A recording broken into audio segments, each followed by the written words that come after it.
عبدالملک ابن مروان 2 تا از پسراش خلیفه شده. یکی 3 سال ولید و بعدیش سلیمان، فکر کنم 10 سال. 13 سال در مجموع اینا خلافت کردن. بعدش پسر عموشون شد خلیفه، عمر ابن عبدالعزیز، که توی بنی امیه جز خوباشون بوده. ببین بده ها، خوب نسبت به اونها. مثلا منع حدیث رو برداشت، فدک رو برگردوند و این یک اشتباه سیاسی بود، چون با بازگردوندن فدک تایید کرد که غصب شده بوده. مورد نقد قرار گرفته این کارش، مورد انتقاد قرار گرفته در طول تاریخ توسط همسایه بغلیمون. فدک رو برگردون. این منع حدیث رو وقتی برداشت، از کی استفاده کرد؟ دوباره رفت سراغ همین زهری. فکر کنم سال 124 هجری فوت شده باشه، 50 خورده ای به دنیا آمده، 124 اینا فکر کنم فوت شد. بعد غرق در نعمت کردن این زهری رو، نه تنها به عنوان یه حد، نه شد مسئول اون کار. یعنی بقیه میمدن پیش اون میگو برو تو این حوزه کار کن، تو برو این حوزه کار کن، همه رو پخش همه رو تقسیم میکرد. بعد از عمر ابن عبدالعزیز باز دوباره 2 تا دیگه از پسرای همون عبدالملک به خلافت رسیدن. یعنی در مجموع اینو 4 تا از پسراش خلیفه شدن. یه برهه‌ای فقط یکی از پسرعموها اومده وسط، عمر ابن عبدالعزیز بوده. خلاصه اینکه چه پارادایم فکری در مردم غالب کردن در این سالها، راجبش حرف بزنیم. خیلی جالبه، عنایت داشته باشید. میتونم بگم یکی از اصلی ترین اتفاقاتی که افتاد پارادایم اشعریگری و جبرگرایی بود. اولا اینکه الملک لمن غلبه، حکومت مال هر کسی که غالبه. چرا؟ چون برخلاف ما که کاملا مشخص امام چجوری انتخاب میشه در تشیع و سمت خداست، اهل سنت اصلا سیستم چیزی ندارن. چرا؟ چون هر کدوم از خلفاشون یه جور انتخاب شده. خلیفه اول که تو سقیفه انتخاب شد، چند نفر جمع شدن دور هم دیگه، دعوایی شد، درگیری شد، سعد ابن عباده دندش شکست، با برانکار آوردنشون تو، پریدن داشت میمرد و چند وقت بعد گردنش زده شد و گفتن جن کشته شد، یه قصه هایی. خب شد سقیفه. خلیفه دومو کی تعیین کرد؟ خود خلیفه اول.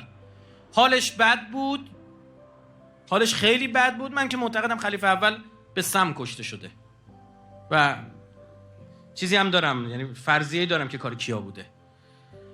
هی بیهوش میشد، هی به هوش میومد. عثمان کنارش نشسته بود. بعدها اومدن با خط عثمان بود، گفتن که خلیفه اول بیهوش میشد، به هوش اومد، گفت بنویس عمر ابن خطاب. با او شد خلیفه. یعنی با وصیت خلیفه اول، در حالی که عنایت داشته باشه، در حالی که چی؟ استیبل نیست، بیهوش میشه به هوش میاد. استوب. 7 جای صحیح بخاری، صحیح ترین کتاب برداران اهل سنت چی اومده که پیامبر فرمود تونی به صحیفه و دوات، برای من قلم کاغذ بیار، اکتب لکم شیئا لن تضلوا بعدی، براتون یه چیزی بنویسم که بعد من گمراه نشید. میگه جناب خلیفه دوم برگشت گفت ان الرجل لیحجر غلب علیه الوجع. این داره هزیون میگه، هزیون گویی برش غالب شده، بده من. قلم کاغذ رو گرفت، شکوند و پاره کرد، انداخت اون طرف، دعوا شد. پیامبر ایراد داره بگه، یکی دیگه بگه ایراد نداره. اینا حجت‌های خداست برای کسی که دنبال حقه. جناب خلیفه دوم خلیفه بعدی رو چجور تعیین میکنه؟ شورای 6 نفره میذاره. این شو 3 مدل تا الان. خلیفه چهارم که امیرالمومنینه چجور انتخاب میشه؟ عموم مردم ریختن، دموکراسی عمومی، رأی عمومی مردم. اینم یه مدل. خلیفه پنجم چی؟ شمشیر کشیده معاویه. آقا پس چه مدلی خلیفه تعیین میشه؟ هر مدلی. پس ولش کنیم چه مدلی تعیین میشه، بیایم یه جمله دیگه بگیم الحق لمن غلب. حق با هر کسی که به هر طریقی به هر حال خلیفه شد. درست شد؟ ببینید تئوری ها از کجا میاد بیرون. الحق لمن غلب. حالا یزید غلب یا نه؟ بله. بیعت کردن باشه نه؟ بله. خب الان امام حسین اینجا چیه؟ یه نفر که میخواد خلاف جریان آبشنا کنه. راهکار. ببین راهکار چی؟ این ایده و تئوری بلافاصله بعد از شهادت پیامبر به سم انجام شد. عده‌ای از مسلمانان خلافت جناب ابوبکر رو قبول نکردن، نه از این جهت که طرفدار امیرالمومنینن، نه از این جهت که طرفدار قدیرن، نه از این جهت که کی گفته تو خلیفشی، چرا من نه؟ مثل مالک ابن نویره و امثالم.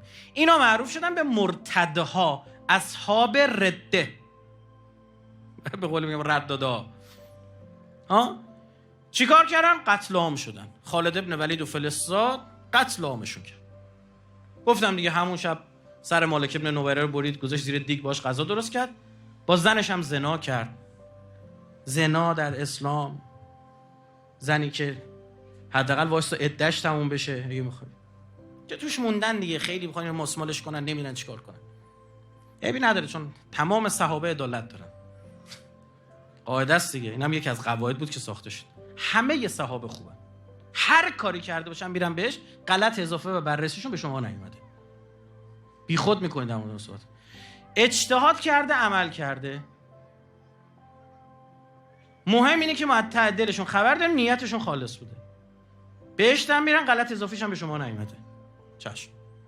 به خدا قسم ما میگیم 14 نفر معصومن، اونم خدا اسمت رو بهشون داده، همونجوری که به بقیه پیغمبرها اسمت داده.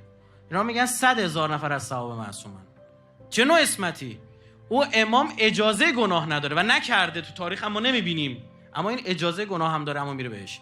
خدا کنی خیلی خفن تره که جز اینه. خب